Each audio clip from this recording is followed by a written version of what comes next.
The room is dark. Robert Louis Stevenson is dying, has been dying for years. Tuberculosis ravaging his body, bedridden, feverish, taking cocaine for the pain.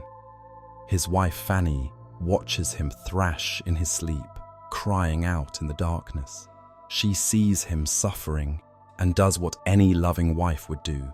She wakes him from what seems like a nightmare. He turns on her, furious. "Why did you wake me?" "I was dreaming a fine bogey tale." That dream. A man drinking a potion and transforming into a monster. A respectable doctor becoming something hideous, something free.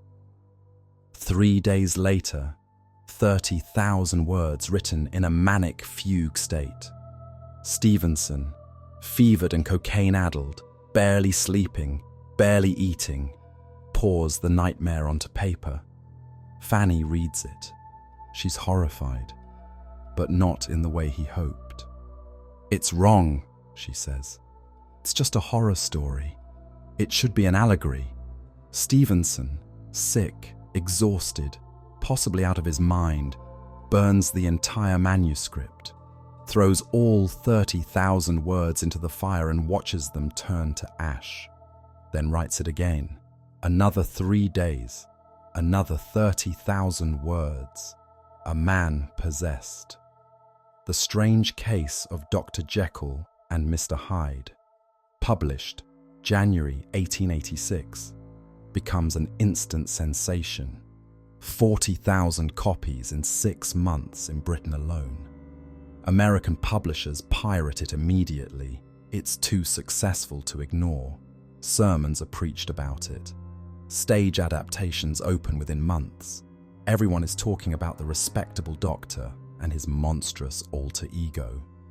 But here's what most people don't know. Stevenson wasn't writing fiction. He was writing confession. This isn't just a story about a man who transforms into a monster. It's about a man who discovers he was always a monster. The potion just gave him permission. It's about Victorian respectability and the rot underneath. It's about addiction, obsession, and the lie we tell ourselves. I can control this. It's about the question that haunted Stevenson his entire life. If you have the capacity for evil, but choose not to act on it, are you good or just a coward? Before we begin this journey into the darkness of the Victorian soul, I want to ask you something. If you believe these dark myths, strange histories, and forgotten truths are worth remembering, if you believe the questions raised by a dying man's fever dream still matter today, you can help us continue this work by liking this video and subscribing to the Midnight Archives.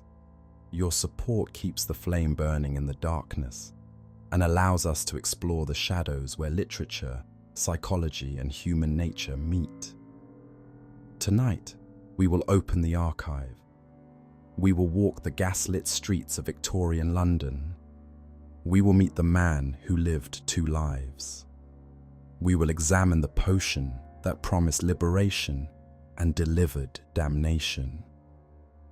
We will trace how a fever dream became the perfect metaphor for addiction, for hidden identity, for the monsters we all carry inside.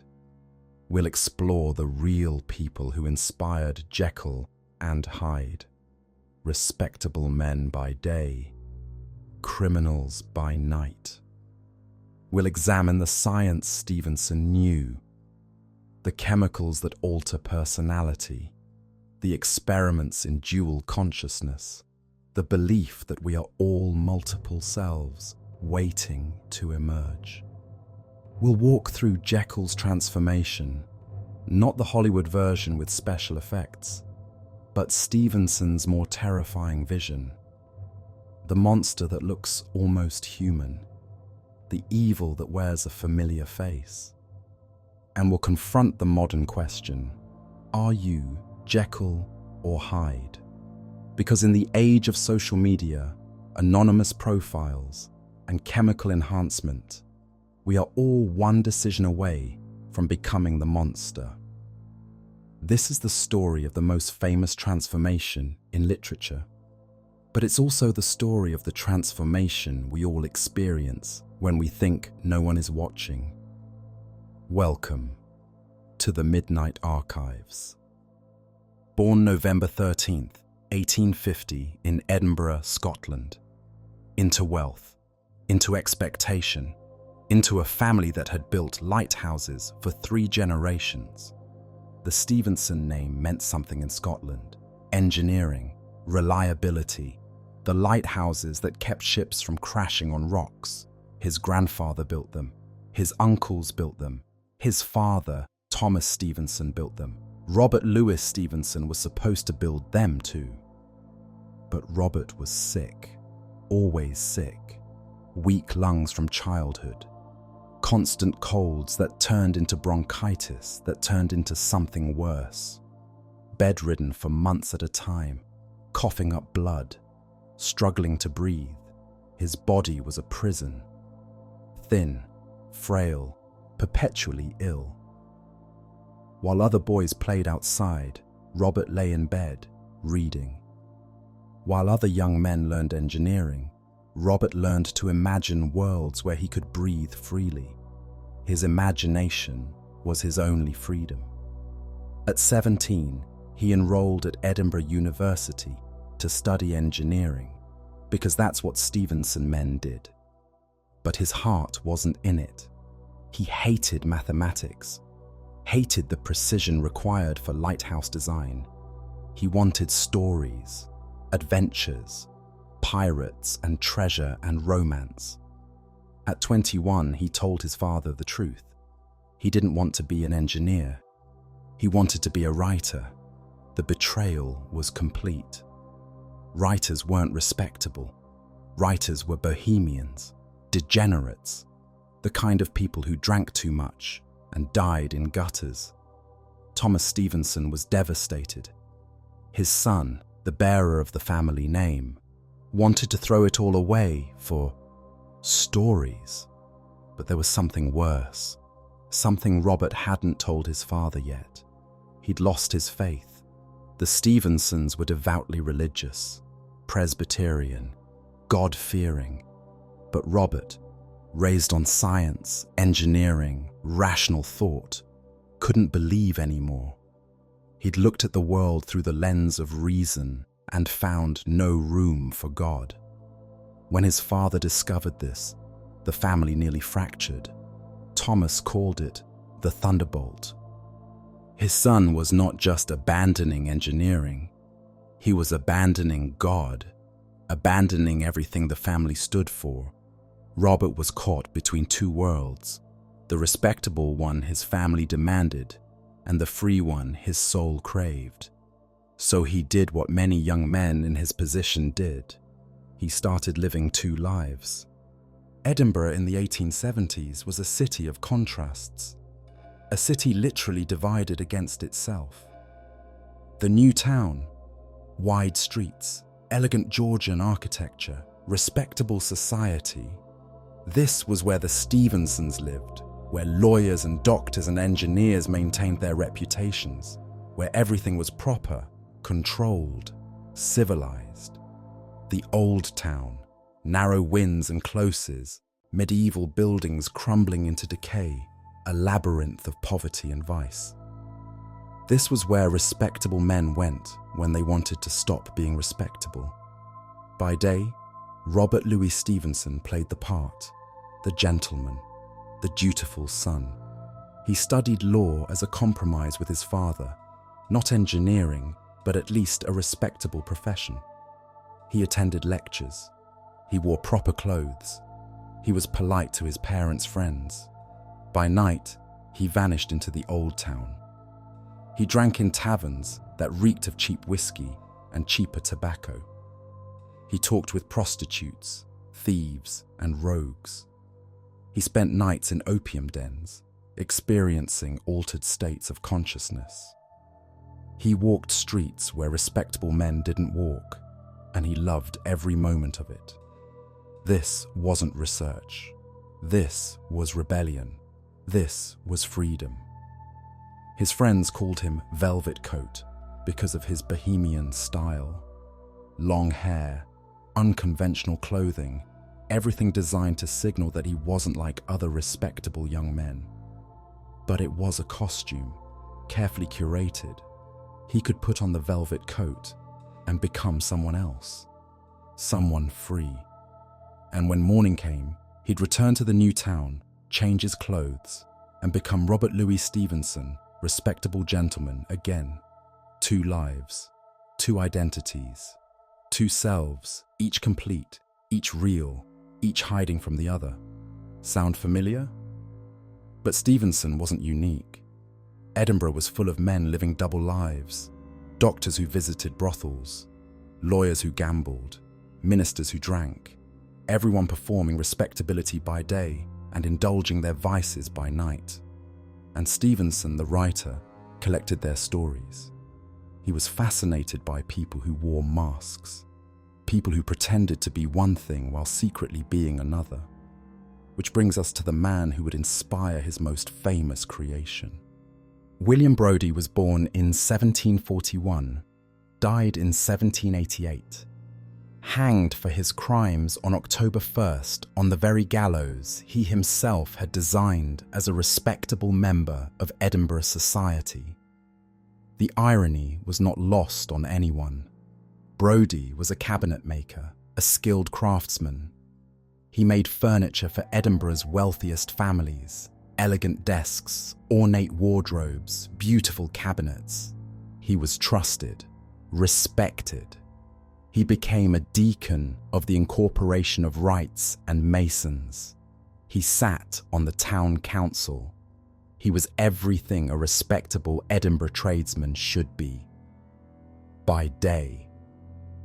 By night, Deacon Brodie was a burglar, a gambler, a man with 2 secret mistresses and 5 illegitimate children that respectable society knew nothing about. His system was brilliant. As a cabinet maker, he had access to every wealthy home in Edinburgh. He'd make furniture for them, install locks, handle their security, and in the process, he'd make copies of their keys. Then, after the respectable families went to sleep, Deacon Brodie would return. He'd let himself in with the copied keys. He'd rob them blind. And in the morning, he'd be back at his workshop, taking orders, being respectable, while his victims puzzled over how someone had gotten past their locks. He did this for years, decades possibly, stealing to fund his gambling addiction, his secret families, his double life. Eventually, he got greedy or careless. He planned a major heist, breaking into the excise office, the tax collection headquarters. It went wrong. One of his accomplices betrayed him. He fled to Amsterdam, but was tracked down and brought back to Edinburgh in chains. At his trial, Edinburgh society was shocked. Deacon Brodie, the respectable cabinet maker, the man who made their furniture, the town councillor. Impossible. There must be some mistake. But there was no mistake. The evidence was overwhelming. Brodie had been living a double life for years, and no one had suspected a thing. He was hanged on the gallows he had designed. Some say he wore a steel collar under his shirt, hoping it would save him from the noose. It didn't. Young Robert Louis Stevenson grew up hearing about Deacon Brodie. The story was legendary in Edinburgh. The respectable man with the secret life. The trusted craftsman who was actually a thief. And in Stevenson's childhood bedroom, there was a cabinet, a beautiful piece of furniture, skillfully crafted, made by Deacon Brodie. Every night, young Robert would look at that cabinet and think about the man who made it. The man who smiled at customers while plotting their robbery. The man who sat on the town council while keeping mistresses. The man who was two people at once. The fascination began there, in that bedroom, looking at that cabinet, wondering, what if the respectable face is the mask? What if the criminal is the truth? What if we're all Deacon Brodie? By the 1880s, when Stevenson was writing Jekyll and Hyde, London had become the largest, most powerful, most modern city in the world, the capital of an empire on which the sun never set. A city of progress, industry, civilization, and underneath all that grandeur, rot. Victorian London was a city of contradictions so extreme they became invisible. Everyone knew they existed, but no one talked about them. That was the rule. Maintain the facade, no matter what's happening underneath. The West End, beautiful townhouses, gaslit streets, theatres and opera houses, gentlemen in top hats and ladies in silk dresses. This was respectable London. This was the London that mattered. The East End, slums so crowded that entire families lived in single rooms, poverty so grinding that children worked 12-hour days in factories, prostitution so common that some estimates put the number of sex workers at 80,000 in London alone. Two cities, one rich, one poor, one respectable, one desperate, and the line between them was razor thin. Here's what made Victorian London unique. The hypocrisy wasn't hidden. It was structural. It was the point. Victorian society demanded impossible moral standards, absolute sexual purity, especially for women, total sobriety, at least in public, rigid class distinctions, proper behavior at all times. The appearance of virtue was more important than virtue itself. But humans can't live like that.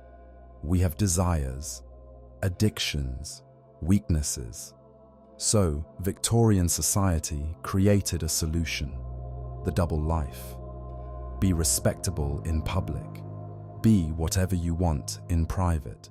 Just don't get caught.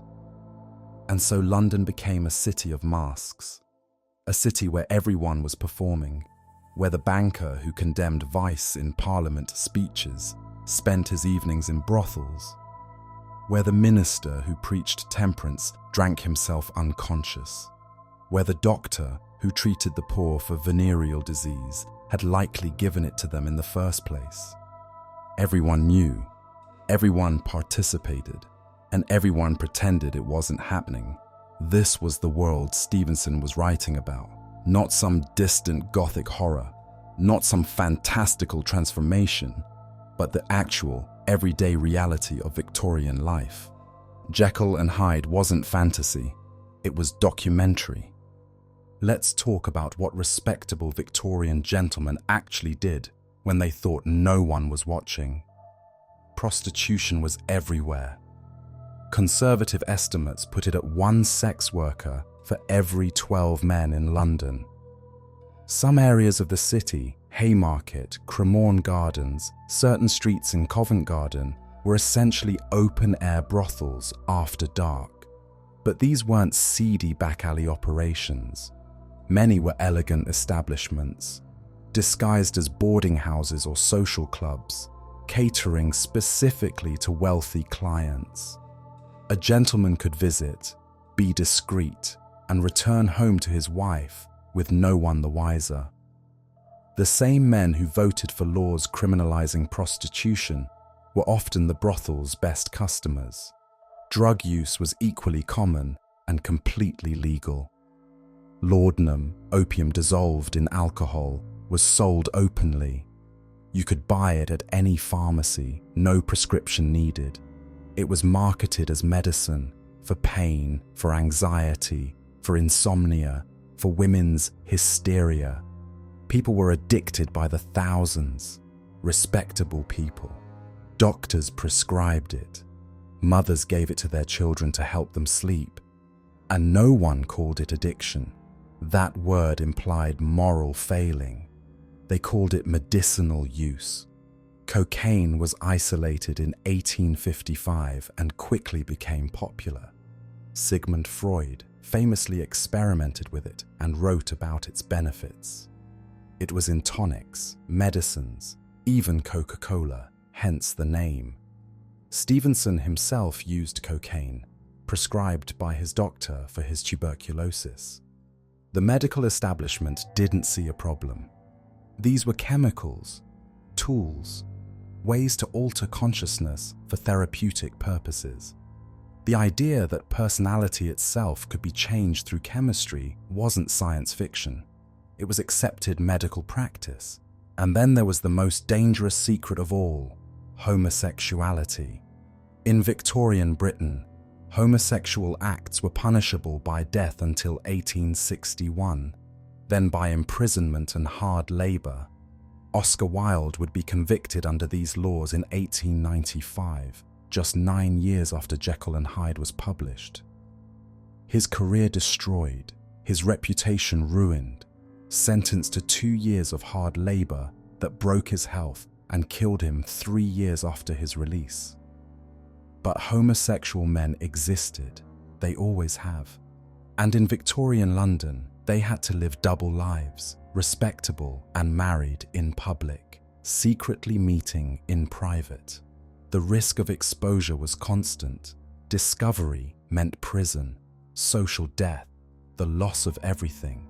Some scholars believe Stevenson was writing about this specifically, that Hyde represents not just general vice, but specifically the homosexual acts that Victorian society condemned, the unspeakable pleasures that Jekyll pursues as Hyde, the secret life that cannot be spoken aloud. Stevenson never confirmed this interpretation, but he didn't have to. The Victorian readers understood. They lived in a world where everyone had secrets, where respectability was performance, where the man sitting next to you in church might be someone completely different when darkness fell. This wasn't the exception. This was the rule.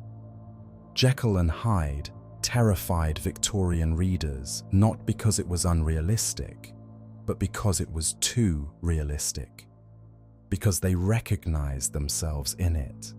Because every man reading that story knew he had a Hyde inside him. And every man knew that given the right circumstances, given the right excuse, given a potion that made him invisible to social consequences, he would drink it. Let's be absolutely clear about something that most people misunderstand. Jekyll doesn't create Hyde. He releases him. Hyde was always there, always inside, always waiting. The potion doesn't transform Jekyll into something he isn't. It transforms him into something he always was, but kept buried. It removes the layers of civilization, education, morality, social conditioning, all the things that make us suppress our worst impulses, and reveals what's underneath. This is the crucial misunderstanding. People think Hyde is an accident, a curse, an unwanted side effect of Jekyll's experiment. Number. Hyde is liberation. In Jekyll's own words from his confession, "I knew myself at the first breath of this new life to be more wicked, tenfold more wicked, sold a slave to my original evil, and the thought, in that moment, braced and delighted me like wine." Read that again. Delighted me like wine. Jekyll isn't horrified by Hyde at first. He's thrilled. He's free. For the first time in his life, he can do exactly what he wants without consequences, without guilt, without the crushing weight of his reputation. He describes the sensation. "I felt younger, lighter, happier in body. I knew myself at the first breath of this new life, to be more wicked. And yet, the temptation of a discovery so singular and profound, at last overcame the suggestions of alarm. This is key. Jekyll chooses to continue. He's not forced. He's not tricked. He makes a deliberate decision to keep drinking the potion, to keep becoming Hyde, because he likes it. He likes being free. As Hyde, he can indulge every vice he's spent his life suppressing. He can be violent without remorse. He can satisfy desires that Jekyll, respectable, controlled Jekyll, would never admit to having. He can walk through the city at night and do whatever he wants. And in the morning, he'll be Jekyll again, blameless, untouchable. The potion gives him the perfect excuse. That wasn't me. That was Hyde. I'm not responsible for what Hyde does. But here's the thing. Hyde doesn't have desires that Jekyll doesn't have. Hyde just acts on them. Hyde is what Jekyll would be if consequence and reputation didn't exist. The monster isn't Hyde. The monster is Jekyll, for creating a situation where he can be monstrous without accepting responsibility. Jekyll's experiment wasn't pure fantasy. Stevenson was writing in the 1880s, during a revolution in psychology and chemistry. The idea that consciousness could be chemically altered, that personality could be split, that we contain multiple selves, all of this was being seriously discussed in scientific circles. Cocaine had been isolated in 1855. Morphine was widely available. Chloral hydrate, laudanum, ether. All of these substances were being used to alter consciousness, to treat pain, to change how people experienced reality. Doctors knew that certain drugs changed personality. A patient on morphine wasn't just pain-free. They were different, calmer, dreamier, less inhibited. The drug changed who they were, at least temporarily. And if drugs could change personality, why couldn't a drug split personality?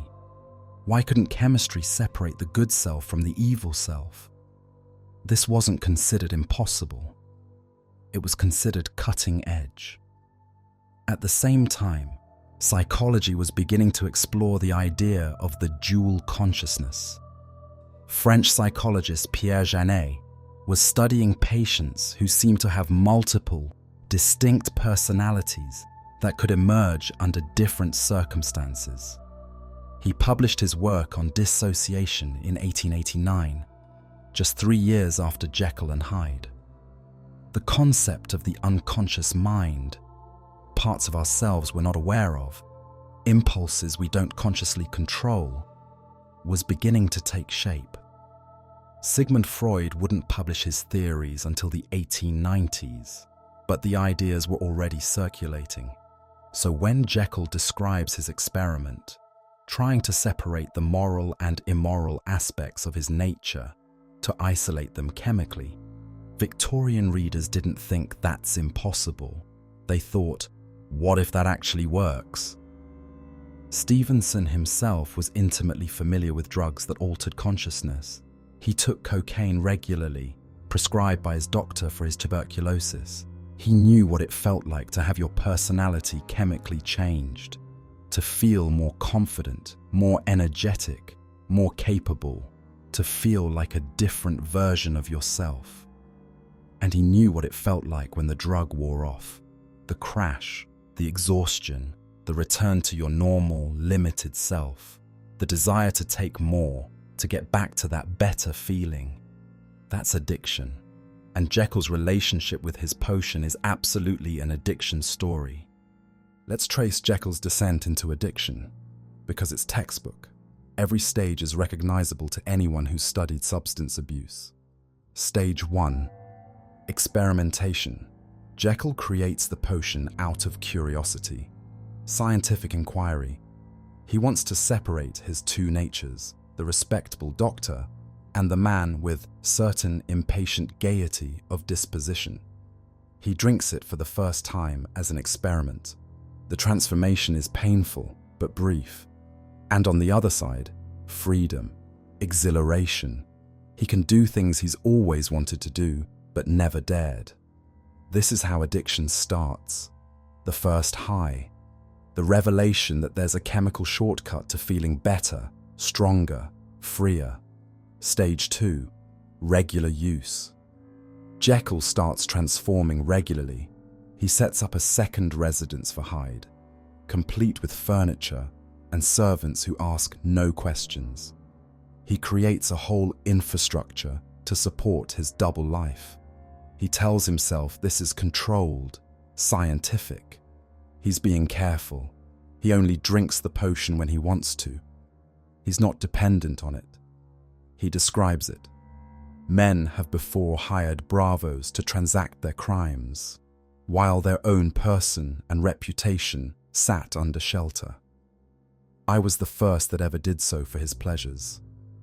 I was the first that could plod in the public eye with a load of genial respectability, and in a moment, like a schoolboy, strip off these lendings and spring headlong into the sea of liberty.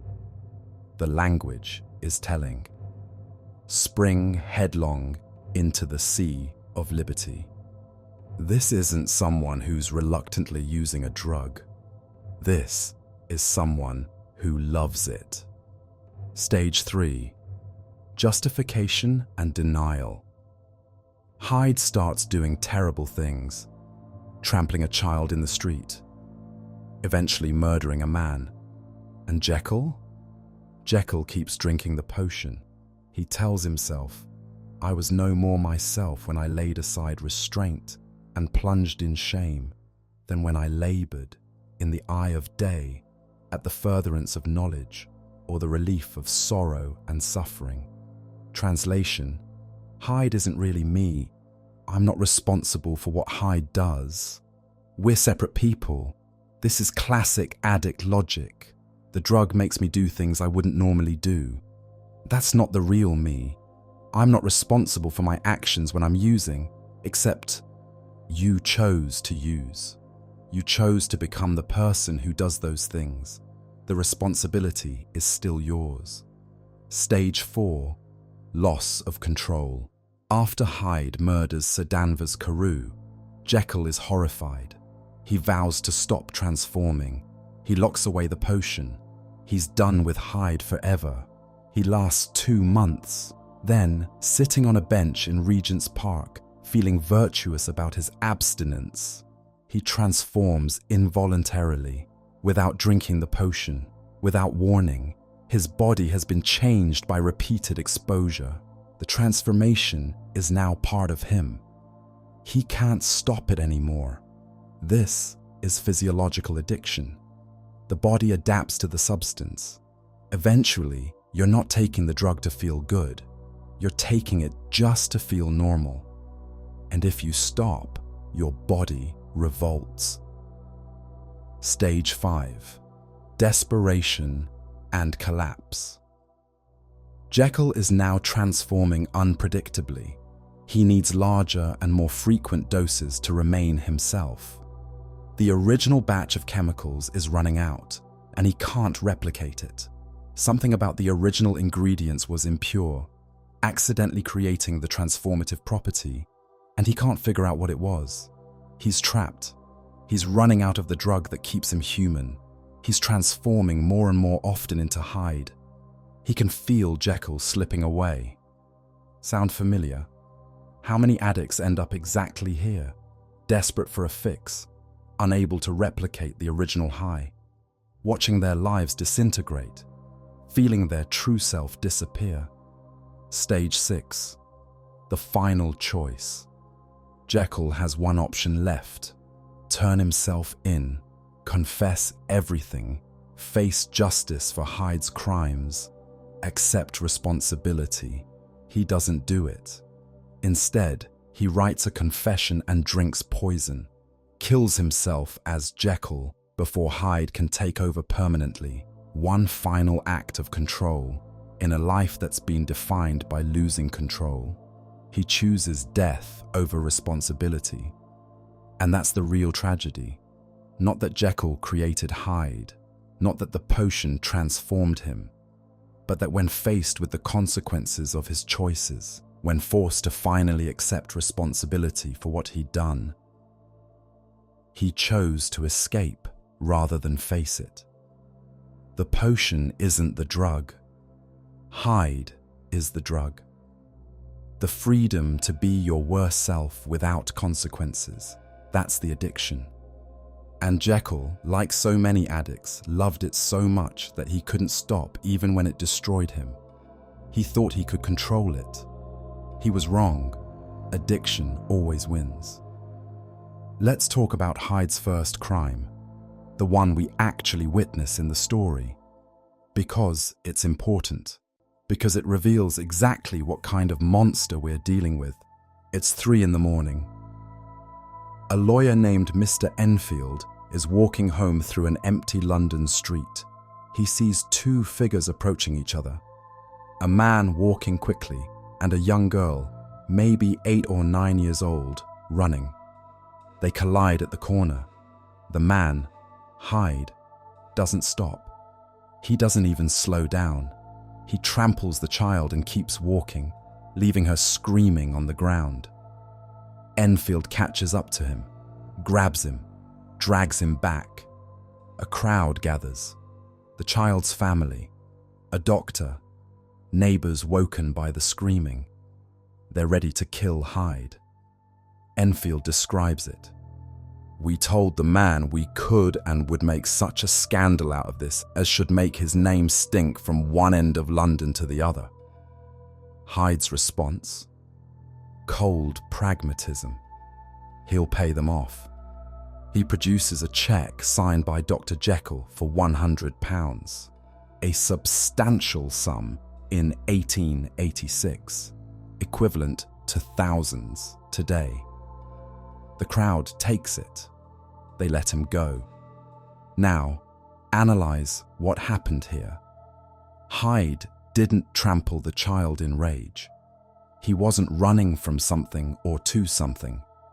He was just walking, and the child got in his way, and he didn't care enough to stop. She was an obstacle. He removed the obstacle. That's all. There's no emotion in it, no passion, no excuse, just complete, casual indifference to another person's suffering. That's what makes Hyde terrifying. Not anger. Anger is human, understandable. But this total lack of empathy, this is something else. And notice, Hyde doesn't feel guilty afterward. He doesn't apologize. He just pays the money to make the problem go away. He uses Jekyll's name, Jekyll's credit, Jekyll's reputation to escape consequences. He's not just a monster. He's a monster who knows how to work the system. The second crime is worse. So much worse. It's a year later. A maid is looking out her window at night. She can't sleep. It's a beautiful moonlit evening, and she's looking at the street below. She sees an elderly gentleman walking slowly, cane in hand. Sir Danvers Carew, a member of Parliament. Respectable, harmless. He encounters a smaller man, Hyde, and stops to speak to him. The maid describes Carew as having an innocent and old-world kindness of disposition. He's being polite, maybe asking directions, maybe just greeting a stranger on a beautiful night. Hyde's response, he pulls out a heavy walking stick and starts beating the old man. The maid describes it, and then all of a sudden he broke out in a great flame of anger, stamping with his foot, brandishing the cane, and carrying on like a madman. Carew falls. Hyde keeps beating him. He beats him long after Carew is dead. He beats him until the cane breaks. He beats him until the bones are shattered, until the corpse is barely recognizable. The maid faints. When she wakes up and calls for help, the police arrive to find a horror scene. an elderly member of Parliament beaten to death on a public street. The murder weapon, half of it, in the gutter. The other half gone, taken by the killer. Let's be clear. This wasn't self-defense. This wasn't a robbery. Sir Danvers Carew had nothing Hyde wanted. He was just there, being kind, being polite, and Hyde killed him for it. The question everyone asks, why? What triggered this? The answer, nothing. That's the point. There is no reason. Hyde killed an innocent old man who spoke kindly to him because Hyde felt like it, because kindness offended him, because he could. This is what separates Hyde from a regular criminal. Criminals have motives, money, revenge, passion. Hyde has nothing, just pure motiveless malignity. And here's what's truly chilling. Jekyll knew about this. He transformed back to himself after the murder, realized what he'd done, and kept using the potion anyway. He vowed to stop, lasted 2 months, then drank it again. Because the addiction was stronger than the horror, because the freedom Hyde offered was worth the cost of innocent blood. That's the real crime.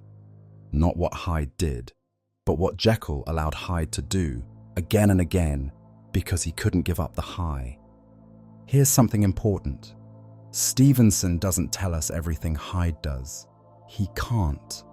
Victorian censorship wouldn't allow it, but he gives us hints, clues, things Jekyll admits to obliquely in his confession.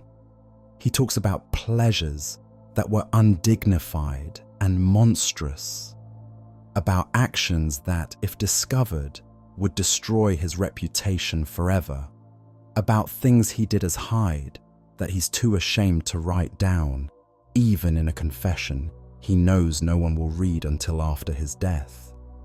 What could be so terrible that even a dying man, writing his final testimony, can't bring himself to confess it? Victorian readers would have understood the code. Sexual depravity, likely homosexual acts, given the era's taboos, possibly worse. Stevenson deliberately keeps this vague. Lets readers fill in the blanks with their own fears, their own imagination of what monstrous pleasures might mean. And that's genius. Because everyone has different ideas of what's unforgivable. Everyone has different sins they can imagine, but not speak aloud. By not specifying Hyde's crimes, Stevenson makes Hyde universal. He becomes whatever you fear most, whatever you secretly want to do but know you shouldn't, whatever dark impulse you keep locked away. Hyde is a mirror, and what you see in that mirror reveals as much about you as it does about him. But here's what we do know for certain. Jekyll kept transforming, kept drinking the potion, kept becoming Hyde, not because he was forced, not because he had no choice, because he wanted to, because whatever Hyde was doing in those unspecified hours of darkness, whatever pleasures he was pursuing, whatever crimes he was committing, Jekyll couldn't stop. And that tells us everything we need to know about both of them. Here's something strange. We're never really told what Hyde looks like. Think about that. This is the most famous monster in Victorian literature. He's been adapted hundreds of times. Everyone knows Hyde is horrifying. But Stevenson never actually describes his appearance in detail. What we get instead are impressions, feelings, reactions. He's pale and dwarfish, younger than Jekyll, smaller. He gives an impression of deformity, without any specific deformity being named. Multiple characters try to describe him and fail. He is not easy to describe. There is something wrong with his appearance, something displeasing, something downright detestable. But what exactly? No one can say. Mr. Enfield tries. He must be deformed somewhere. He gives a strong feeling of deformity, although I couldn't specify the point. Mr. Utterson, Jekyll's lawyer, has the same experience. Mr. Hyde was pale and dwarfish. He gave an impression of deformity without any nameable malformation. He had a displeasing smile, and he spoke with a husky, whispering, and somewhat broken voice. Every character who encounters Hyde feels immediate, visceral revulsion. But none of them can explain why. It's not that he's ugly, it's that he's wrong. Something about him triggers a primal disgust response that bypasses rational thought. Utterson describes the effect. There is something more, if I could find a name for it. God bless me, the man seems hardly human, something troglodytic. Or is it the mere radiance of a foul soul that thus transpires through and transfigures its clay continent? This is brilliant writing. Stevenson is describing Hyde without describing him. He's making Hyde's appearance universal, the face of evil itself, which everyone recognizes but no one can define. And there's a reason for this vagueness. If Stevenson specified exactly what made Hyde horrifying, he'd limit him, make him particular. But by keeping it vague, Hyde becomes whatever face evil wears in your mind. Hyde looks like evil, pure, distilled, recognizable evil. And we all know it when we see it, even if we can't explain how we know. In 1970, Japanese roboticist Masahiro Mori proposed a theory called the uncanny valley. The idea, as robots or computer-generated characters become more human-like, our emotional response to them becomes more positive, up to a point. But there's a valley, a drop, when something looks almost human but not quite, when it's close enough to trigger our recognition of humanity, but wrong enough to trigger our recognition of not humanity, we feel revulsion, disgust, fear. That's the uncanny valley. And that's exactly where Hyde lives. He's human, obviously human. He walks, talks, interacts with society. But something about him is wrong, off, inhuman, despite being physically human. Every character who meets Hyde feels this. They can't articulate why he's disturbing. They just know he is.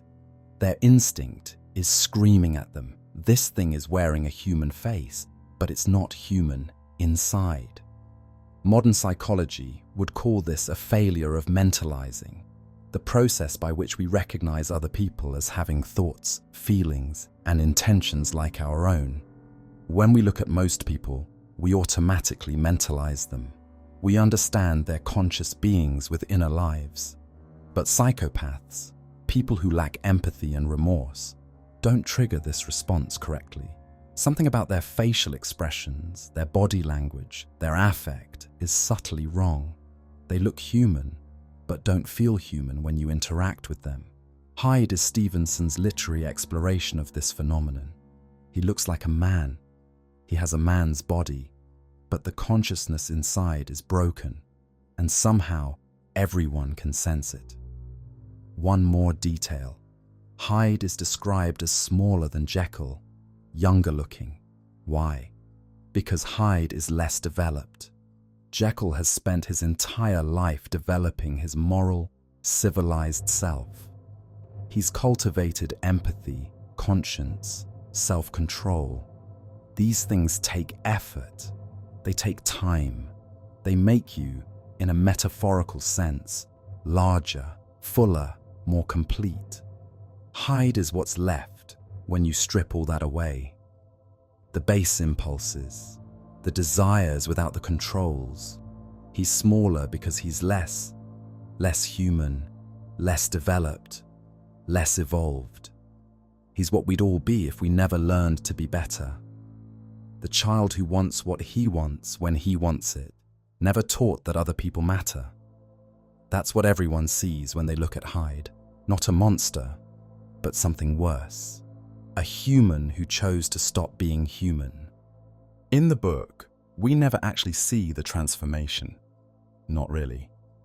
Jekyll describes drinking the potion. The most racking pangs succeeded, a grinding in the bones, deadly nausea, and a horror of the spirit that cannot be exceeded at the hour of birth or death. But we don't see the physical change.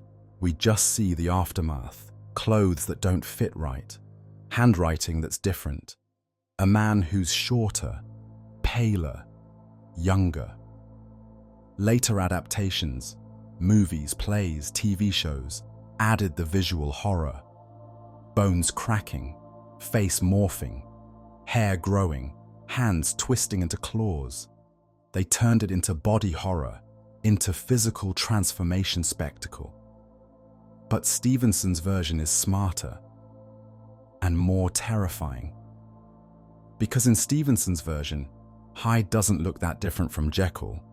He's shorter, yes, paler, younger, but he's recognizably the same person, the same face, just wrong. The transformation isn't physical, it's moral. It's the light going out behind the eyes. It's the empathy switching off. It's becoming someone who looks human but isn't, not really, not where it counts. That's far more terrifying than any special effects could ever be, because it means the monster doesn't have fangs or claws. The monster looks like your neighbor, your co-worker, your family member, the person sitting across from you on the train. The monster looks human. And that means you can't always tell who's dangerous and who's not. You have to rely on instinct, on that primitive part of your brain that recognizes when something is wrong, even when you can't articulate why. And sometimes your instinct is wrong. Sometimes the dangerous person can fool even your most primitive warning systems. Sometimes the monster has learned to wear the human mask perfectly.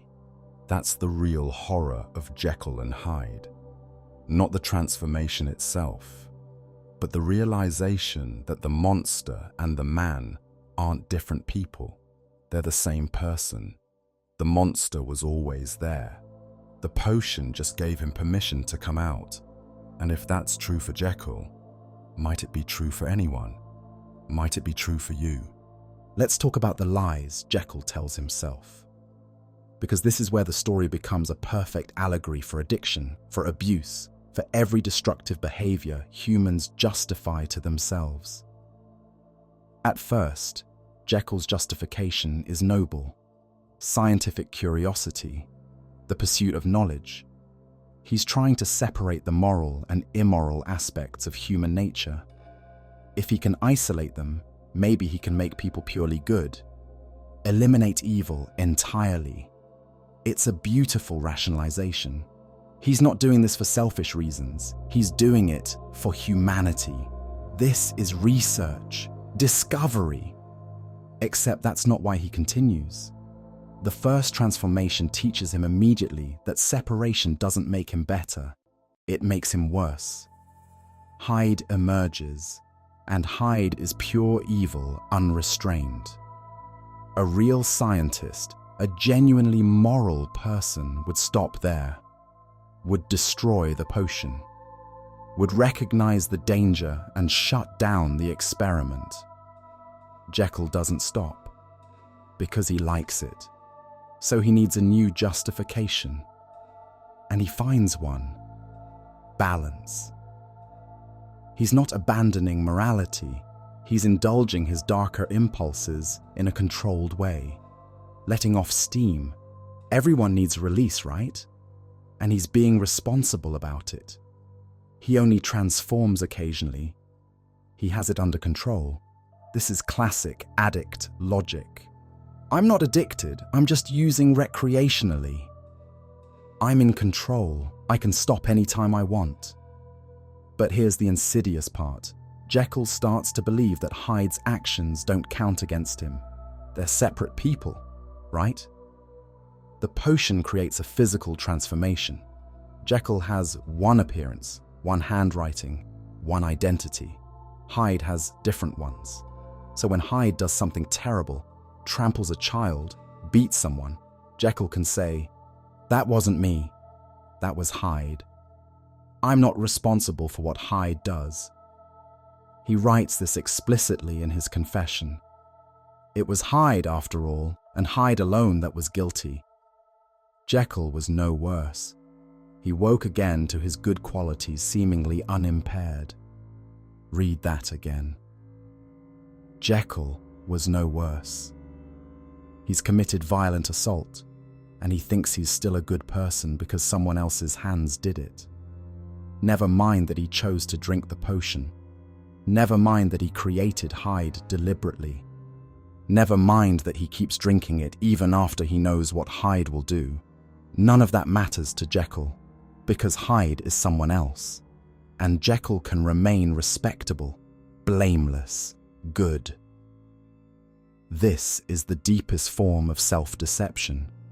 The belief that you can commit evil without being evil. That you can do terrible things without being a terrible person. That your intentions matter more than your actions. And the scariest part, we all do this. Maybe not to Jekyll's extreme, but we all find ways to excuse our worst behavior. To tell ourselves we're still good people even when we do bad things. I was drunk. That's not really me. I was stressed. I didn't mean it. That's just how I am online, not in real life. Everyone does it. They deserved it. Every rationalization, every justification, every time we separate the person we think we are from the person we actually are when no one's watching. That's Jekyll's poison, not the chemical in the bottle, but the lie he tells himself that makes drinking it acceptable. Everything changes the day Hyde murders Sir Danvers Carew. Up until this point, Jekyll has maintained his illusion of control. Hyde does bad things, yes, but nothing too serious. Nothing Jekyll can't pay for or cover up. It's still a game. Still something he can walk away from if he wants to. But murder changes everything. Hyde beats an old man to death in the street. A member of parliament. A high-profile killing. The police are searching everywhere for Hyde. If he's caught, it's the gallows. No amount of money can fix this. No amount of Jekyll's reputation can protect him. And finally, Jekyll is scared. He vows to stop transforming. Locks away the potion, destroys Hyde's apartment, burns his clothes, erases all traces of him. He's done. Hyde is gone forever. He even starts to feel good about it, virtuous. He's chosen the moral path. He's defeating his addiction through willpower. He's proving he was in control all along. He writes, "I began to be tortured with throes and longings, as of Hyde struggling after freedom. And at last, in an hour of moral weakness, I once again compounded and swallowed the transforming draught. My devil had been long caged, he came out roaring." Wait, back up, let's examine that. In an hour of moral weakness, not by accident, not without realizing. In a moment of weakness, Jekyll makes a choice. He drinks the potion again. The murder wasn't enough. The horror wasn't enough. 2 months of sobriety and he goes back. Because the craving is too strong. Because he misses being Hyde. Because abstinence feels like prison. And Hyde feels like freedom. This is the cycle of addiction perfectly captured. The crisis. The vow to quit, the period of white-knuckle sobriety, the growing discomfort, the rationalization. the relapse. And then it gets worse. One day, Jekyll is sitting on a bench in Regent's Park, feeling virtuous about his abstinence, enjoying the sunshine, thinking about what a good person he is. And he transforms into Hyde. Without drinking the potion, without warning, without control. The transformation has become involuntary. Jekyll writes, "I was stepping leisurely across the court after breakfast, drinking in the air with pleasure, when I was suddenly seized again with those indescribable sensations that heralded the change. And I had but the time to gain the shelter of my cabinet, before I was once again raging and freezing with the passions of Hyde." This is physiological addiction. The body has been changed by repeated exposure to the substance.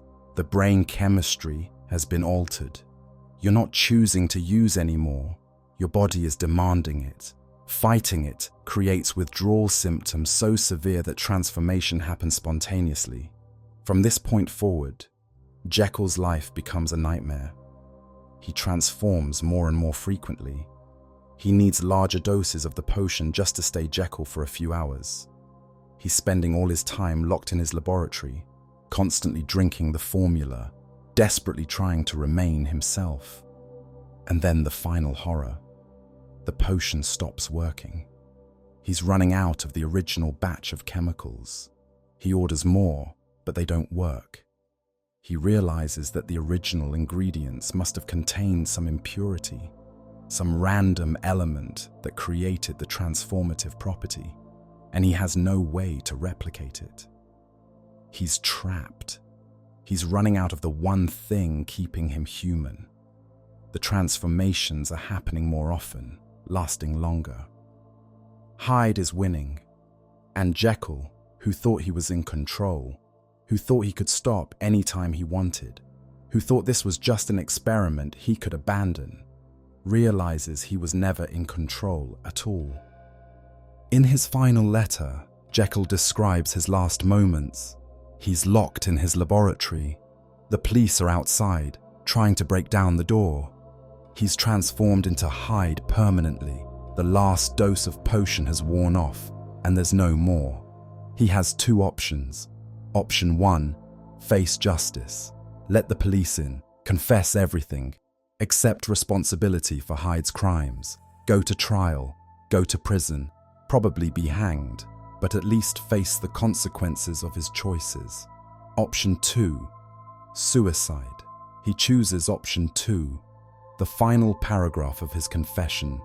"Here then, as I lay down the pen and proceed to seal up my confession, I bring the life of that unhappy Henry Jekyll to an end." He's written everything down. He's explained the whole sorry tale. And now he's going to take poison. When the police finally break down the door, they find Hyde's body, dressed in Jekyll's clothes, poison foam on his lips, dead by his own hand. Some people read this as tragic, as Jekyll's final act of courage, choosing death over becoming Hyde permanently, denying Hyde the satisfaction of existence. But that's generous, because Jekyll has another option. He could face justice. He could take responsibility. He could say, "I did this. I created Hyde. I let him hurt people. I chose the potion over morality, again and again. I'm guilty. I accept my punishment." Instead, he chooses the ultimate escape. He kills himself, not to prevent Hyde from hurting anyone else, but to avoid consequences, to maintain control one final time, to deny society the satisfaction of punishing him. It's the ultimate act of cowardice disguised as control. Think about what he's doing. He's depriving the families of Hyde's victims of justice. He's depriving society of answers. He's taking the easy way out, a moment of pain, then nothing, rather than facing trial, prison, public shame. And he's framing it as nobility, as sacrifice. I'm ending this nightmare. I'm taking responsibility. Except taking responsibility means facing consequences, not avoiding them. Jekyll's suicide isn't redemption, it's the final lie he tells himself, that he's choosing this, that he's in control, that he's doing the right thing. The truth, he's running away, just like he ran from his desires into Hyde, just like he ran from Hyde's crimes back into Jekyll, just like he ran from responsibility his entire life. And when he finally has nowhere left to run, when Hyde is permanent and Jekyll is dying, he runs into death itself. The story ends with his body on the floor of his laboratory. The police reading his confession, understanding finally what he was. Not a victim of a failed experiment, not a good man corrupted by evil, but a man who chose his addiction over everything else, who chose freedom over morality, who chose himself over every person Hyde hurt, who chose wrong again and again until there were no choices left. That's the real tragedy. Not that he died, but that he died without ever truly accepting responsibility for what he'd done. He took his guilt to the grave and left everyone else to clean up the mess. Jekyll and Hyde was published in 1886, but the phenomenon it describes, the divided self, the multiple personalities, the transformation into someone unrecognizable, these things are real. Modern psychology calls it dissociative identity disorder. It used to be called multiple personality disorder, and it's exactly what it sounds like. A single person exhibiting multiple, distinct personalities that can take control at different times. The most famous case, Billy Milligan, arrested in 1977 for rape. During psychiatric evaluation, doctors discovered he had 24 distinct personalities. Some were violent, some were children, some spoke different languages. Each had different memories, different behaviors, different handwriting. Billy Milligan, or rather one of his personalities, committed crimes. But which personality was responsible? Could you punish one personality for what another did? Billy himself, the core personality, had no memory of the crimes. It's Jekyll and Hyde made real, a person who literally becomes someone else, someone who can commit crimes and genuinely not remember them, someone who can look you in the eye and truthfully say, "That wasn't me." Milligan was found not guilty by reason of insanity. He spent a decade in psychiatric treatment, and the question that haunted his case haunts Jekyll and Hyde. Is a person responsible for actions they don't remember, for crimes committed by a version of themselves they can't control? But here's the thing. DID is extremely rare. Most people with violent or immoral behavior don't have it. Most people who claim "that wasn't me" are lying or self-deceiving or using substances as an excuse. And yet, the phenomenon Jekyll describes is real in a different sense. Modern neuroscience has shown that we all have competing systems in our brains. The prefrontal cortex, rational thought, impulse control, moral reasoning, versus the limbic system, emotions, desires, base impulses. When the prefrontal cortex is damaged, people can become violent, impulsive, amoral, like Hyde.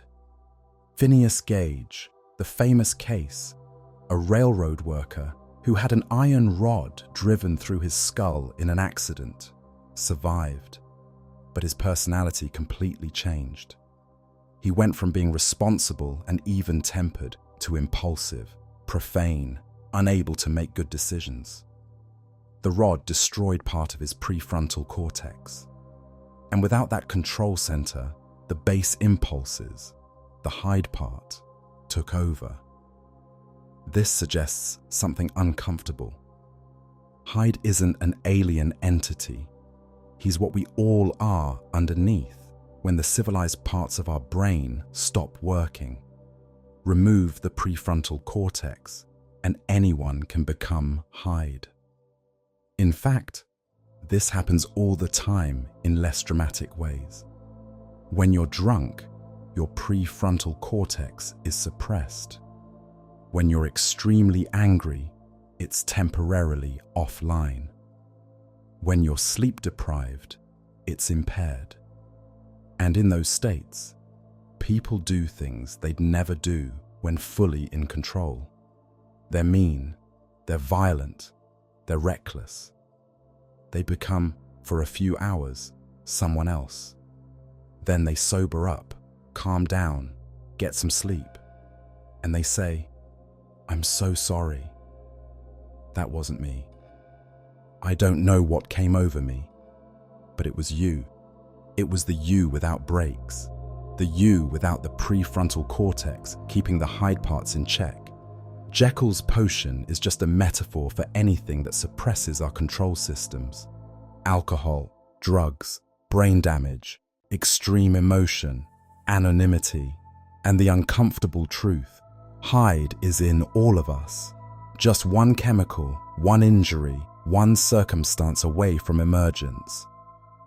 We've already discussed how Jekyll's story parallels addiction, but let's make it explicit, because this is where the metaphor becomes most powerful. Talk to anyone in recovery from severe addiction, and they'll describe something that sounds exactly like Jekyll and Hyde. They'll say, "That wasn't me. When I was using, I was a different person." And they're not entirely wrong. Addiction hijacks the brain's reward system. It changes the way you think, what you prioritize, what you're willing to do.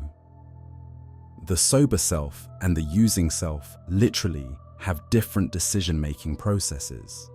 Studies of addiction show that when an addict is in withdrawal or craving, their prefrontal cortex activity decreases.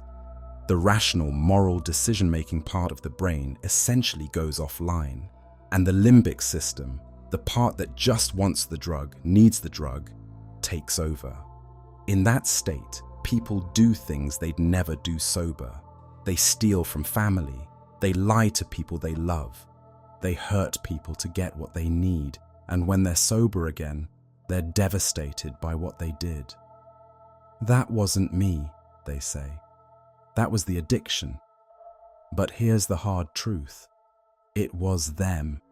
It was a version of them that emerges when the control systems fail. And they chose to use the substance that creates that version.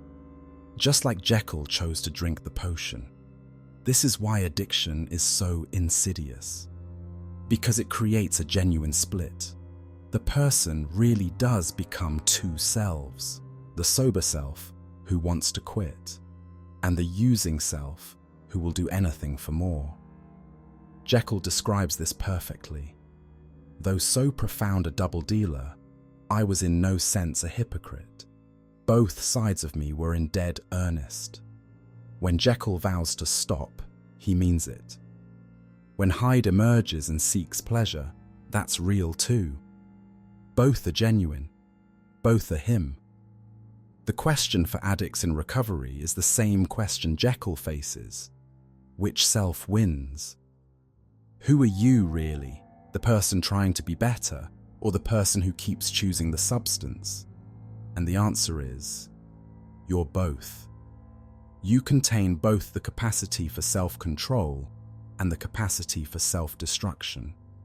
Recovery means strengthening the Jekyll side enough that Hyde can't take over. But Hyde never disappears. He's always there. always waiting for a moment of weakness. That's why recovered addicts talk about being in recovery rather than cured. Because you're never cured. You're just choosing every day not to drink the potion, not to let Hyde out. And some days that choice is easy. Some days it's the hardest thing in the world. And some days, like Jekyll sitting on that bench in Regent's Park, you don't get to choose at all. The transformation happens anyway. The only difference between Jekyll and someone who successfully recovers, Jekyll kept choosing to drink, even after he knew what it cost, even after the murder, even after he lost control. He loved Hyde more than he loved himself. He loved the freedom more than he feared the consequences, and that's what killed him. Now let's talk about something Stevenson never imagined, but would absolutely recognize: the internet. Because the internet has created a new kind of Jekyll and Hyde transformation, one that millions of people experience every day. In real life, at work, with family, in public, most people are polite, controlled, civil. They wear the mask of respectability. They're Jekyll. Online, behind anonymous usernames, those same people transform. They're cruel, aggressive. They say things they'd never say face to face. They attack strangers. They spread hate. They're Hyde. This isn't a metaphor. It's documented psychological phenomenon.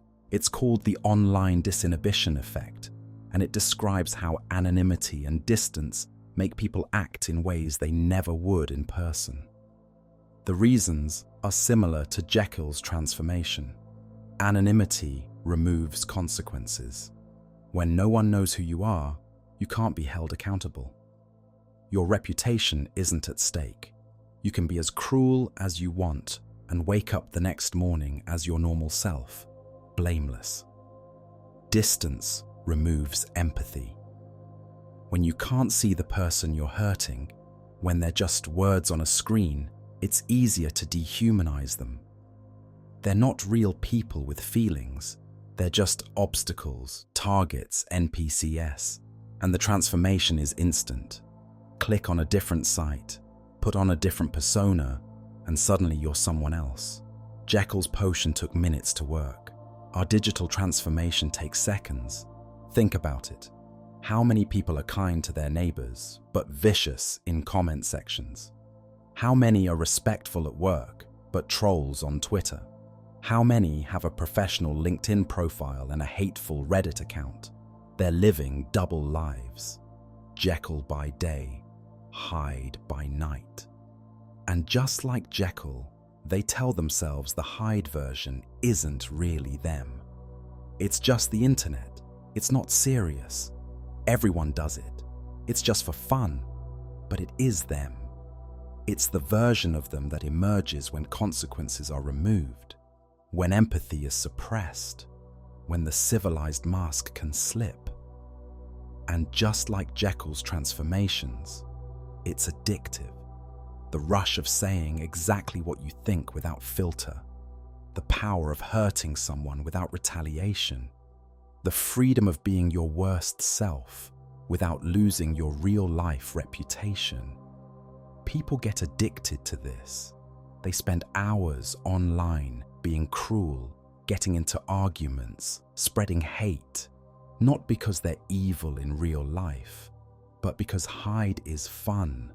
Hyde is liberating. Hyde gets to do what Jekyll never can. And the scary part, it's changing us. Studies show that people who engage in online cruelty become crueler in real life over time. The divide between Jekyll and Hyde erodes. The mask starts to slip even when we think we're wearing it. We're creating a society of Jekylls and Hydes. People who are two different versions of themselves depending on whether they can be identified. And we're acting like this is normal. Like this is just how the internet works. But Stevenson knew better. He knew that you can't sustain a double life forever. Eventually, Jekyll lost control. Eventually, Hyde took over. What happens when we can't tell which version of ourselves is real anymore? When Hyde stops being something we choose and becomes who we are?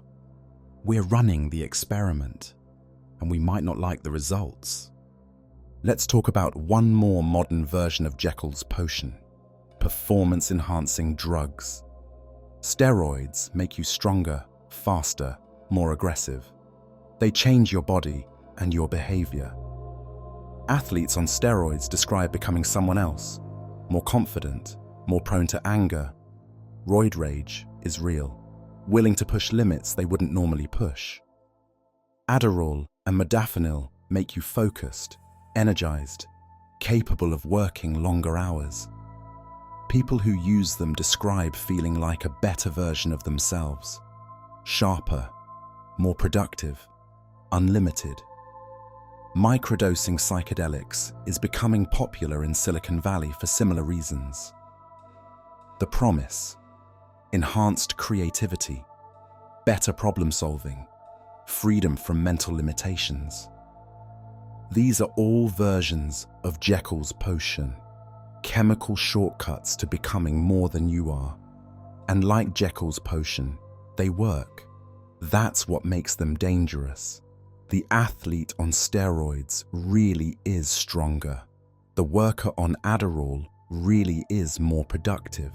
The entrepreneur microdosing really does have more creative insights. But at what cost? Steroids damage your organs, make you violent, change your personality. Adderall is addictive, causes anxiety, can trigger psychosis with long-term use. Psychedelics can destabilize your mental health, blur the line between useful insights and delusions. And there's a deeper problem. When you chemically enhance yourself, who are you really? Is the strong, aggressive athlete on steroids the real you, or is it the weaker, calmer person off the drugs?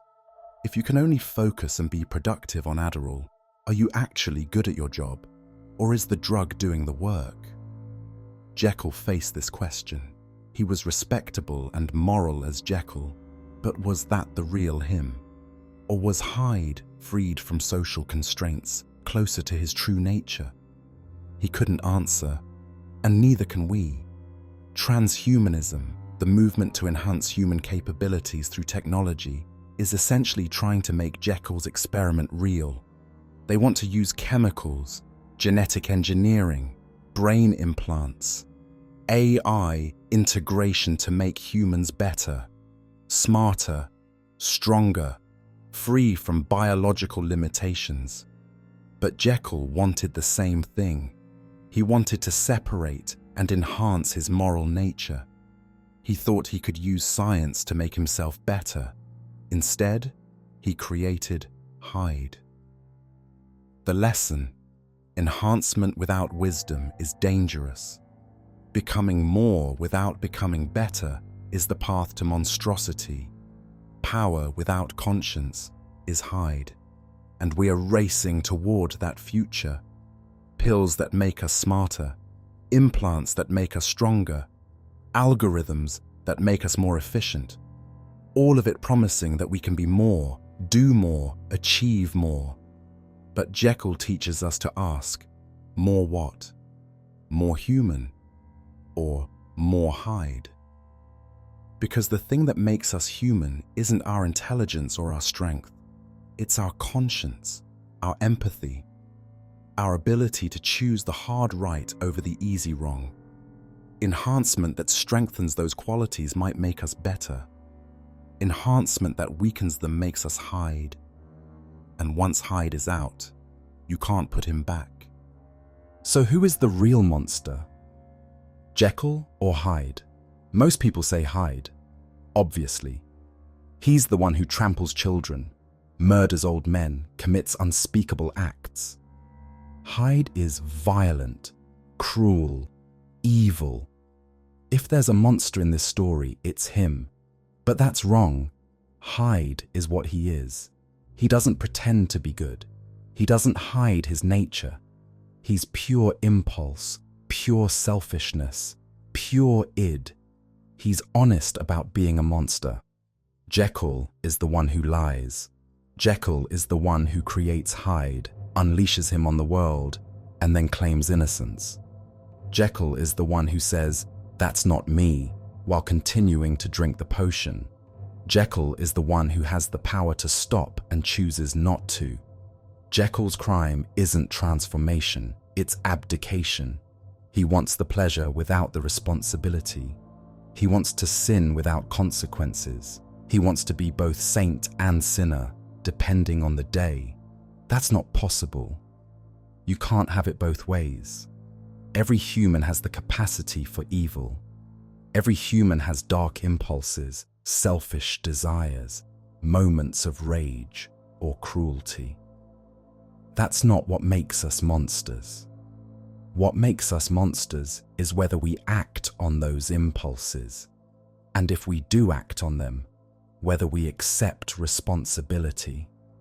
Jekyll fails on both counts. He acts on his worst impulses through Hyde and refuses to accept responsibility by claiming they're separate people. Think about what he could have done instead. After the first transformation, he could have destroyed the potion, recognized the danger, accepted that separating good and evil is impossible. After Hyde trampled the child, he could have turned himself in, admitted what he'd done, faced justice. After Hyde murdered Sir Danvers Carew, he definitely should have confessed. An innocent man was dead. Someone needed to be held accountable. At any point, Jekyll could have chosen responsibility over freedom, consequence over pleasure, the hard right over the easy wrong. He never does. He chooses Hyde, again and again, until the choice is taken from him. And even at the end, when he's trapped, when Hyde is permanent, when he has one chance to do the right thing, he kills himself instead. The real monster isn't the creature who emerges when you remove morality. The real monster is the person who removes morality and then refuses to accept what emerges. Jekyll is the monster. Hyde is just the evidence. Here's the uncomfortable truth. Hyde is more honest than Jekyll. Jekyll is all performance, respectability, reputation. He cultivates the image of the moral doctor, the upstanding citizen, the pillar of society. But underneath, he's full of desires he won't admit to, impulses he can't acknowledge. Hyde doesn't perform, he just is. He wants things, he takes them. He's angry, he lashes out. He has desires, he pursues them. No pretense, no mask, no lies. He's a monster, yes, but he's an honest monster. Jekyll lies to everyone, including himself. He pretends his darker impulses don't exist. He creates elaborate rationalizations for his behavior. He performs goodness while secretly craving wickedness. Hyde just stops pretending. This is why Hyde is smaller and younger than Jekyll. Jekyll has spent his whole life building up layers of civilization, morals, ethics, social conditioning. Hyde strips all that away. He's what's underneath, raw, primal, honest. And here's what makes this truly uncomfortable. Some part of Hyde's honesty is refreshing. Not his violence, not his cruelty, but his refusal to lie about what he is. We live in a society of Jekylls, everyone performing, everyone wearing masks, everyone pretending to be better than they are while secretly indulging in things they'd never admit to publicly. Hyde doesn't do that. He's evil, but at least he's not a hypocrite. And maybe that's why the story endures, because we recognize both. We're all Jekyll, trying to be good, trying to maintain our reputation, trying to control our worst impulses. And we're all Hyde, full of desires we won't admit, thoughts we wouldn't share, urges we'd act on if we thought we could get away with it. The difference between us and Jekyll: most of us don't drink the potion. Most of us keep the mask on. Most of us accept that being civilized means suppressing our Hyde parts, even when it's uncomfortable. Jekyll couldn't do it. He wanted it both ways. Respectable by day, free by night. Good in public, evil in private. And he learned, too late, that you can't have it both ways. Eventually, you have to choose. Eventually, one of them wins.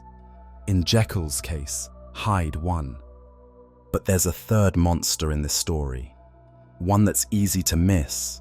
One that's even more dangerous than Jekyll or Hyde. Victorian society itself, because Jekyll didn't become a monster in a vacuum. Victorian society created the conditions that made Jekyll necessary. Think about it. Jekyll is a respected doctor, wealthy, successful. By Victorian standards, he should be happy, he should be satisfied. But he's not, because Victorian society demanded impossible perfection, absolute moral purity, total respectability at all times. Any deviation, any hint of vice, any suggestion of impropriety meant social death. So Jekyll, like every other Victorian gentleman, learned to wear a mask, learned to perform goodness even when he didn't feel it, learned to suppress his natural desires because acknowledging them would destroy him. But humans can't live like that. We have desires, impulses, needs that can't be suppressed forever. When society demands perfect respectability, it doesn't make people good, it makes them hypocrites. Victorian London was full of Jekylls, respectable men by day, secret sinners by night. The prostitution, the opium dens, the underground clubs, the double lives, all of it existed because Victorian morality was unsustainable. You can't tell people to be perfect and expect them to succeed. You can only teach them to hide better. Jekyll didn't create Hyde, despite being respectable. He created Hyde because he was respectable. Because the pressure to maintain that respectability, to never slip, never fail, never show weakness, became unbearable. The potion was an escape valve, a way to be human without losing his reputation, a way to sin without being a sinner. And Victorian society tacitly encouraged this. As long as you were discreet, as long as you maintained the appearance of virtue, as long as you didn't get caught, you were fine. Jekyll could have lived his double life forever if Hyde hadn't murdered someone important. The crime wasn't being evil. The crime was being obvious about it. This is the deepest horror in Jekyll and Hyde. It's not a story about one man's failure. It's a story about society's failure, about a culture that demands impossible perfection and then acts surprised when people crack under the pressure. We created the monsters we fear, and we're still doing it. We demand perfection on social media. Any mistake, any politically incorrect statement, any hint of moral failing gets you destroyed. We create cancel culture and then wonder why people are afraid to be honest. We tell men to suppress all emotion except anger, then act shocked when they explode in violence. We create economic systems that reward ruthlessness, then clutch our pearls when people become ruthless. We build a world where you can't be honest about your struggles, your desires, your darkness. And then we wonder why everyone's living double lives online. Jekyll is a cautionary tale. But the caution isn't just for individuals. It's for all of us, for the society we're building, for the pressures we create, for the masks we demand people wear. Because when you make it impossible to be human, people will find ways to be human in secret. And those secret selves, those Hyde selves, will always be worse than if we just let people be imperfect in the open. The monster isn't Jekyll.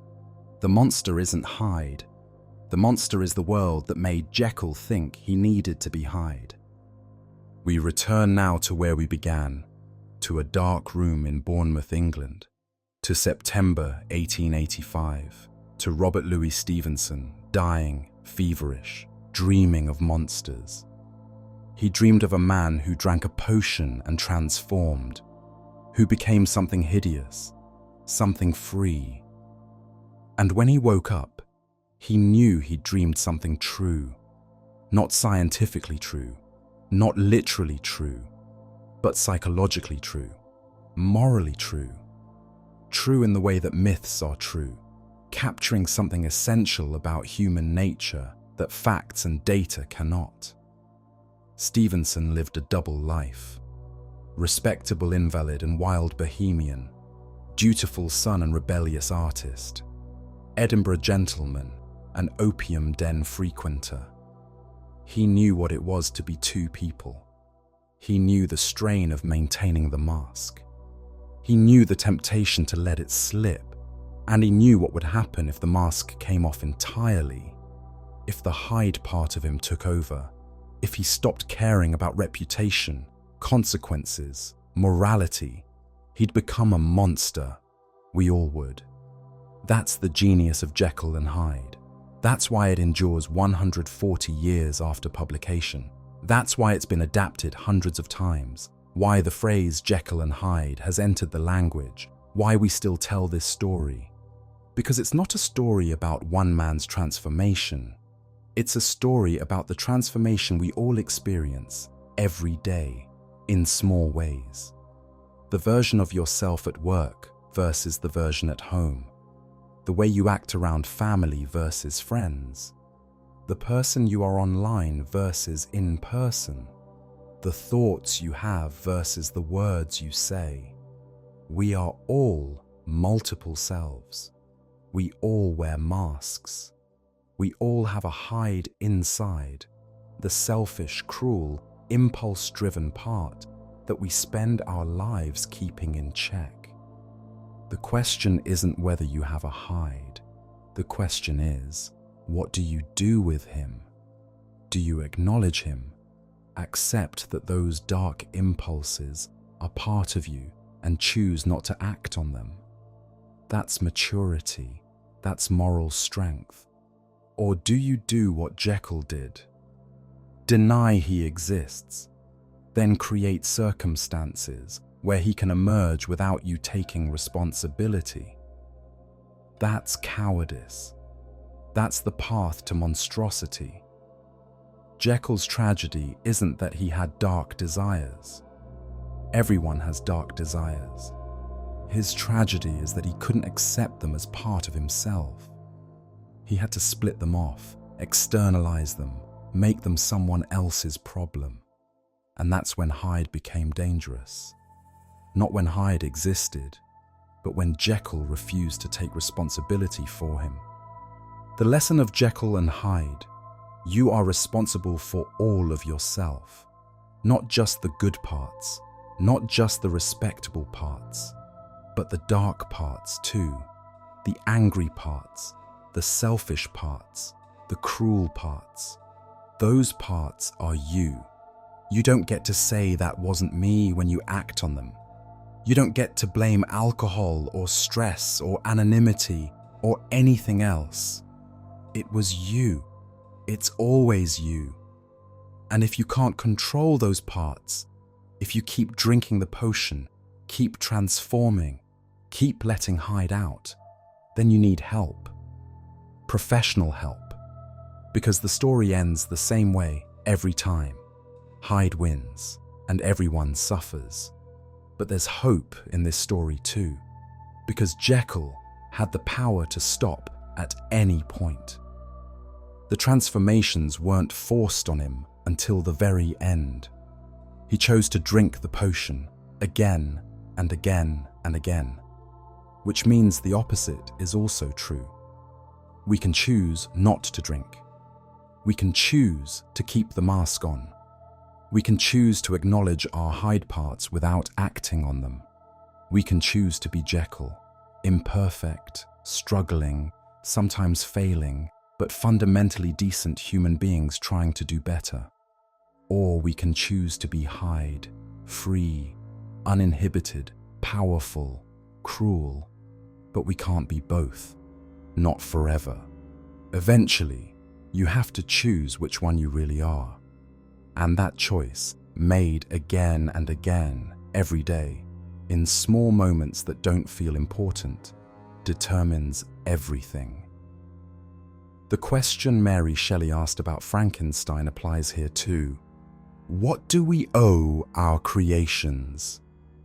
Jekyll created Hyde, and then abandoned him, refused to take responsibility for him, let him rampage through London while maintaining his own innocence. That was his crime, not creation. Abdication. What do you owe the worst parts of yourself? Acknowledgement, control, responsibility. You don't get to pretend they don't exist. You don't get to let them out and then claim innocence. You don't get to be Hyde and Jekyll at the same time. You have to choose. Robert Louis Stevenson died in 1894, 8 years after publishing Jekyll and Hyde. He was 44 years old. Tuberculosis finally claimed him, as everyone always knew it would. He wrote dozens of other books: Treasure Island, Kidnapped, The Master of Ballantrae. Many are better written, more complex, more literary, but none captured the human condition like Jekyll and Hyde. None asked the questions that matter. None looked into the darkness of the human soul and came back with the truth. The truth: we are all Jekyll, we are all Hyde, we are all one decision away from becoming the monster. The only question is, what will we choose? Before you go, I want to ask you one final question. Have you ever felt like two different people? Have you ever done something and thought, that's not me? Do you have a Hyde, a version of yourself that emerges when no one's watching, when consequences disappear, when the mask can slip? And if you do, what are you doing about it? Are you taking responsibility, or are you drinking the potion? Let us know in the comments. No judgment, just honesty. Because maybe that's what we all need more of. The courage to acknowledge our Hyde parts without acting on them. The strength to be imperfect without being monstrous. And if you believe these dark myths, strange histories, and forgotten truths are worth remembering, if you believe Stevenson's questions still matter in our world of anonymous online personas and chemical enhancement, you can help us continue this work by liking this video and subscribing to the Midnight Archives. Click the bell so you never miss an episode. Share this with someone who needs to hear it. Someone who's struggling with their own Jekyll and Hyde transformation. Thank you for watching. Thank you for thinking. Thank you for sitting with uncomfortable truths. The archive is closing now. The candle burns low, but somewhere, right now, someone is standing in front of a mirror, looking at their reflection, wondering which face is real, the respectable Jekyll face they show the world, or the Hyde face they see when no one's watching. The mirror never lies, and somewhere, right now, someone is reaching for their potion, whatever form it takes. The drink, the drug, the anonymous account, the secret life. Telling themselves the same lie Jekyll told. I can control this. I can stop any time. This isn't really me, but it is them. It always was. And the only question is, will they stop before Hyde takes over permanently? Or will they end up like Jekyll, dead on the laboratory floor, a confession in hand, having learned too late that you can't run from yourself forever? The story never ends, because the struggle never ends. Jekyll and Hyde isn't history. It's happening now. It's happening to you. The only question is, who will win?